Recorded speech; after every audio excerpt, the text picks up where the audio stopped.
বিসমিল্লাহির রহমানির রহিম।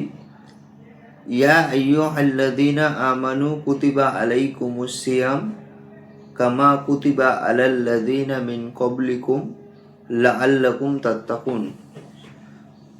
পবিত্র আল কুরআন সূরা আল বাকারা সূরা নম্বর 2 আয়াত নম্বর 183। যে আয়াতটা আমি তেলাওয়াত করলাম এর অর্থ হচ্ছে, হে ঈমানদারগণ, তোমাদের প্রতি রোজা ফরজ করা হয়েছে যেমনটা ঠিক তোমাদের পূর্বপুরুষদের ওপরও ফরজ করা হয়েছিল, যাতে তোমরা মুত্তাকি হতে পারো। চলছে পবিত্র রমজান মাস।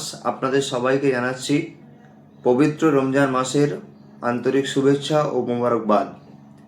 এখন আমাকে যারা আমার ফেসবুক, ইনস্টাগ্রাম, ইউটিউব কিংবা হোয়াটসঅ্যাপ চ্যানেলের মাধ্যমে দেখছেন, দয়া করে আপনাদের রিকোয়েস্ট করব, আপনারা সাহিম ইনসাইট চ্যানেলটাকে লাইক, কমেন্ট, সাবস্ক্রাইব এবং তার সঙ্গে সঙ্গে জয়েন বাটনে প্রেস করে যুক্ত হয়ে যাবেন এবং নতুন নতুন ভিডিও বানানোর জন্য উৎসাহিত করবেন। আজ পবিত্র রমজান মাসকে নিয়ে ভিডিও। এই ভিডিওতে একটু লম্বা হবে, কয়েকটি পর্বে আমি ডিভাইড করেছি। তো এই পর্বগুলি একটির পর একটি আসবে। আমি আশা করছি আপনারা সবাই যুক্ত থাকবেন। তো ভিডিওটি যে উদ্দেশ্য নিয়ে বানানো, এটি একটি রিসার্চ বেসিক ভিডিও।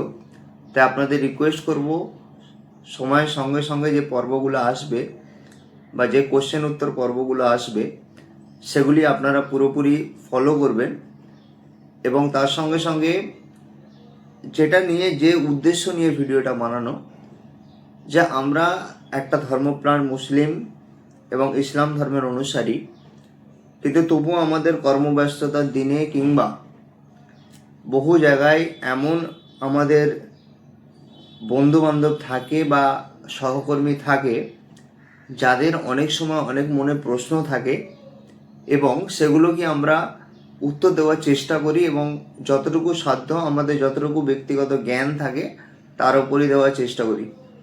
আচ্ছা, এই সমস্ত প্রশ্নগুলো আমার মতো আপনারও কি কখনো এসছে? প্রথম প্রশ্ন, এই রোজা শব্দটির উৎপত্তি কোথা থেকে, বা এই রোজা শব্দটি কোথা থেকে এলো? রমজান মাসে আমরা যে শব্দটা বলি রোজা, এই রোজা শব্দটার উৎপত্তি কোথায়? আচ্ছা, রাত্রে কেন রোজা ফরজ করা হলো না? রাত্রিটা তো পুরো রাত্রি পড়েছিল, তো পুরো রাত্রিতে কেন রোজা ফরজ বা মাস্ট? ফরজ শব্দটির কথা অর্থ হলো মাস্ট, বা যেটা অতি অবশ্যই কর্তব্যনীয়। এই রাত্রি কেন রোজা ফরজ করা হলো না?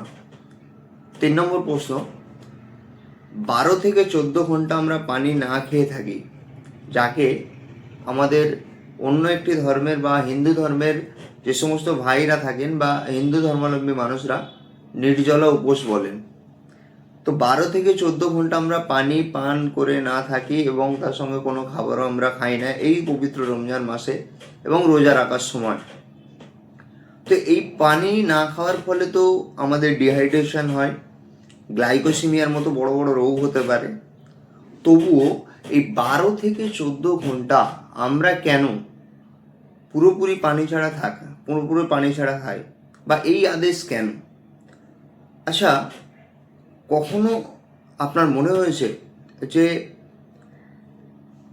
এখনকার বয়স তো, প্রাপ্ত বয়স হচ্ছে 18, তারপরও রোজার বা ইসলাম শরীয়তের বিধান অনুযায়ী 12 বছর বয়স থেকে কেন ফরজ করা হয়েছে? 12 থেকে 13-র মধ্যে কেন ফরজ করা হয়েছে? আপনার মধ্যে কি কখনো এটা প্রশ্ন এসছে, রোজা মানে কি শুধুই উপবাস? এটার কি কোনো বৈজ্ঞানিক দিক আছে, কোনো সামাজিক দিক আছে, নাকি কোনো সায়েন্টিফিক বা কোনো রিলিজিয়াসগতভাবে শুধুমাত্র আমরা পালন করি? এই রোজার মাধ্যমে আপনি কিভাবে বুঝতে পারবেন যে আপনার প্রতি বা ওনার প্রতি বা সৃষ্টিকর্তা বা মহান রব্বুল আলামিনের প্রতি আপনার একটা আনুগত্য রয়েছে? এই রোজাই কেন, আর অন্য কিছু নয় কেন? বা আরও যে পন্থাগুলো আছে সেই পন্থাগুলো তো মানলেই হবে, তো এই রোজা কেন? রোজার মাধ্যমে আপনি কখন এটা উপলব্ধি করতে পারেন? কখনো কি প্রশ্ন হয়েছে যে এই 30টা দিনই কেন রোজা? কেন 45 দিন নয়, কেন 10 দিন নয়, বা কেন 20 দিন নয়? বা কেন 3 মাস নয়, এটা বাড়া কমা কেন নয়, কিংবা শুধুমাত্র 30 দিনই কেন? কখনো কি এটা আপনার মধ্যে প্রশ্ন এসেছে? একটি ব্যবসায়িক দৃষ্টিভঙ্গিতে আপনাকে প্রশ্ন করি। আমি জানি রোজাকে ব্যবসায়িক দৃষ্টিভঙ্গির সঙ্গে কম্পেয়ার করা কোনো রকমভাবে যুক্তিযুক্ত নয়, তবে অ্যাজ এ রিয়েলিটি বেসড আপনাকে কোশ্চেনটা যদি মাথায় এসে থাকে যে is it high risk high rewards game, না এটা তো কোনো খেলা নয়, তবুও কি আপনার মনে হয়েছে এই ছোট্ট একটা সেন্টেন্সের মধ্য দিয়ে? তো এবার একটার পর একটা চলুন শুরু করা যাক, আমরা উত্তর খোঁজার চেষ্টা করি। ভিডিওগুলো একটু সময় সাপেক্ষ হবে, আশা করছি প্রত্যেকটা পর্বে এক একটা করে প্রশ্নের উত্তর থাকবে। আজকের যে প্রশ্নটা, প্রথম প্রশ্নটার উত্তর আমরা খোঁজার চেষ্টা করি যে এই রোজা শব্দটার উৎপত্তি কোথা থেকে এলো, বা রোজা শব্দটি এলো কোথা থেকে। ইসলাম ধর্মের অন্যতম যে 5টি স্তম্ভ আছে, সেই 5টি স্তম্ভের অন্যতম একটি স্তম্ভ রোজা। এই রোজা শব্দটি মূলত রমজান মাসে কেন আমরা বেশি ব্যবহার করি? আসলে এই রোজা মূলত 2 প্রকারের, একটা হচ্ছে ফরজ রোজা, একটা হচ্ছে নফল রোজা। ফরজ রোজা শব্দটির অর্থ হলো যেটা অবশ্যই পালনীয় বা অবশ্যই করতে হবে, এবং নফল রোজা মানে আপনি চাইলে রাখতেও পারেন কিংবা নাও রাখতে পারেন। রোজা রমজান মাসে এসছে, মানে রমজান মাসে আমরা রোজাটা যে পালন করি সেটা হচ্ছে ফরজ রোজা, এবং বাকি যেগুলো মহরমের সময় কিংবা শবে বরাতের সময় বা আরও অন্যান্য নফল রোজা আমরা পালন করি শাবান মাসে বা আরবি মাস অনুযায়ী অন্যান্য মাসে। এই রোজা শব্দটির মূলত উৎপত্তি হয়েছে, এটি একটি আরবি শব্দ। ওই যে প্রথম একটা কোরআন শরীফের আয়াত দিয়ে যেটা আমি শুরু করলাম, ইয়া আইয়ুহাল্লাযীনা আমানু কুতিবা আলাইকুমুস সিয়াম, এই সিয়াম শব্দটি অর্থাৎ সাউম, সিয়ামের ট্রান্সফার্স অর্থ হচ্ছে সাউম, যা অর্থ হচ্ছে বিরত থাকা। সাউম শব্দটির অর্থ একটি বিরত থাকা, যা একটি আরবি শব্দ। এখান থেকে ভাষার ক্রমবর্ধমানে ফার্সি ভাষায় এটিকে আস্তে আস্তে রোজে নাম এসছে। এই রোজা শব্দটি আবার ভাষার ক্রমবর্ধিত হয়ে রোজা শব্দটি বর্তমান উপমহাদেশীয় বাংলা এবং ভারতীয় এবং বাংলাদেশ এলাকায় এটি রোজা নামে পরিচিত, বা পুরো পৃথিবী জুড়ে এখন এটা রোজা নামে পরিচিত। এই রোজা শব্দটি বর্তমান যেটা অর্থ সেটা হচ্ছে ইসলামের উপবাস। এইভাবেই এই রোজা শব্দটা সৃষ্টি।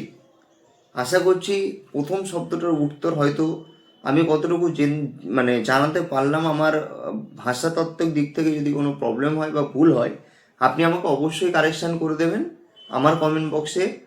এবং তার সঙ্গে সঙ্গে আপনাকে আমার রিকোয়েস্ট থাকবে, আবার বলছি, পরবর্তী ভিডিওগুলো দেখতে বা পরবর্তী কোশ্চেন নিয়ে আমরা আসবো যে রোজা রাত্রে কেন ফরজ করা হয়নি, কেনই এই দিনের বেলা রোজা ফরজ করা হয়েছে।